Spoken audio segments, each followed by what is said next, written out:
I have already done a mental health video going over the data that I'm going to go over today, but I'm going to summarize only those issues that affect our youth.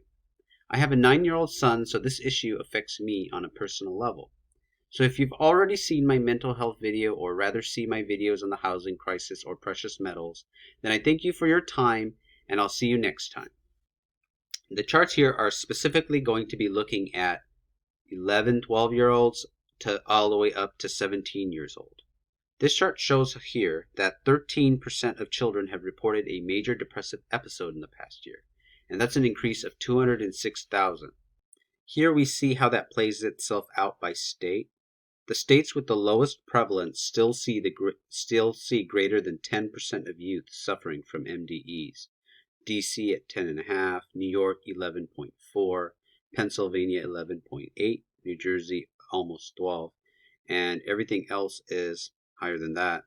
The worst state would be Oregon at 17.6, New Mexico 17.4, Idaho 16.7, Utah 16.6. This chart shows us that 2.3 million youth are coping with severe major depression.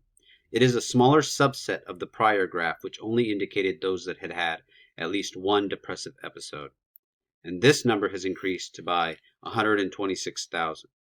The proportion of youth representing Mental Health America's sample has grown considerably since last year, indicating that the problems we're seeing with the youth may be even worse. Last year they represented 29% of all respondents, but this year they are 38%. Here's a time graph of suicidal or self-harm thoughts by youth. This shows that a spike occurred in March when the lockdown started and have been trending higher ever since. When asked to give the top 3 reasons for their anxiety or depression, 70% had reported loneliness or isolation as being one of their top 3. A lot of us are drowning in an economic catastrophe. Bills piling up, rent not being paid, utilities being shut off, worries about evictions, job losses, job insecurities. Man, I could go on, but let's not forget the children in our lives that are silently hurting because they cannot see their friends and are not able to partake in after-school activities. I know I'm not qualified as a mental health expert, but I live in the real world.